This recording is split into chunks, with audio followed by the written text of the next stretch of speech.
BDR দরবার হলে যখন ডিজি দরবার নিচ্ছিলেন, সৈনিক মঈন যখন তার পিছনে গিয়ে অস্ত্র তাক করলেন, তারপরে ফেন্ট হয়ে গেলেন, কি করলেন? সৈনিক মঈনের অস্ত্রটা একজন অফিসার তুলে নিলেন, তুলে নিয়ে বললেন, স্যার এটা আমরা ইউজ করি, তারা গুলি করছে। ডিজিবিজি কি করলেন? বললেন, অসম্ভব, তোমরা অস্ত্র গুলিগুলো ফেলে দাও। অফিসার কোনোদিন তার সৈনিককে গুলি করতে পারে না, কিন্তু সেই সৈনিকদের প্রতি ভালোবাসার প্রতিদান কি দিলেন সৈনিকরা, সেই জওয়ানরা?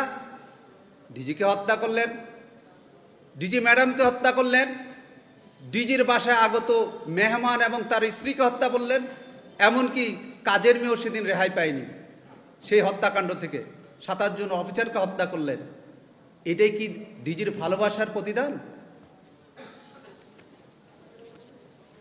বিপদগামী সৈনিকরা সেদিন 57 জন অফিসারকে শুধু নির্মমভাবে হত্যা করেনি, এখানেই থেমে দেয়নি, প্রতিটা লাশকে তারা খুঁচিয়ে খুঁচিয়ে বিকৃত করেছে। তারা তারপর এটাকে তারা করেছে কি, সে বিডিআর হসপিটালের পাশে একটা ট্রাকে লোড করেছিল তারা এটাকে পুড়িয়ে দেওয়ার জন্য। শুধু একজন অবজারভেশন দিয়েছে মুসলমানের লাশ পোড়ানো যাবে না, তাই তারা সেখান থেকে ফিরে আসে এবং তারা 2টা জায়গায় গণকবর করে, গণকবর বলবো না কারণ এটাকে আপনারা দেখেছেন রিকভারি পরে লাশগুলা কীভাবে ক্ষতবিক্ষত এলোমেলো যেভাবে উঠেছে, এটা আমরা বলবো গণ চাপা দেওয়া, মাটি চাপা দিয়েছিল তারা। সেই দৃশ্য আপনাদের মিডিয়া তুলে ধরেছিলেন জাতির সামনে, আপনাই তুলে ধরেছিলেন। এখানেই শেষ নয়। সেদিন 25 তারিখ যখন 10:30টার দিকে আমি কোয়ার্টার গার্ড এলাকায় ছিলাম, আমাকে বন্দি করে রাখা হয়েছিল এবং বেঁধে ফেলে রাখা হয়েছিল। আমি শুনেছি কিভাবে ভাবি বাচ্চাদের টেনে হেসড়ে নিয়ে আসছে, সেদিনের ভাবি বাচ্চাদের আর্তচিৎকার আমি শুনেছি। তাদেরকে যেইভাবে যে পরিস্থিতি নিয়ে আসছে এক কাপড়ে, সেদিন ছিল তাদের বাঁচার আকুতি, চিৎকার।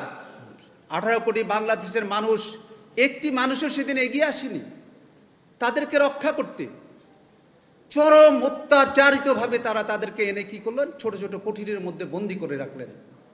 সেখানে কি করলেন, 2 দিন যাবত কোনো খাবার নাই, পানি নাই, ওয়াশরুমে যাওয়ার কোনো অনুমতি নাই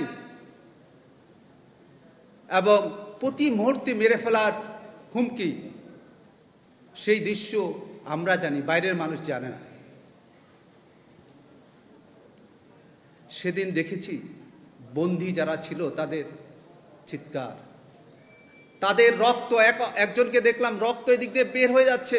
এটা 25 তারিখ রাতের কথা বলছি আমি। সে ঘুমোচ্ছে, আমি মরে যাব, আমাকে হসপিটালে নিয়ে যান। তার মাথা ফেটে দিয়ে রক্ত বেরোচ্ছে। 26 তারিখে সকালে দেখছি, সালাম স্যার এখানে আছেন, সারা শরীর রক্তাক্ত।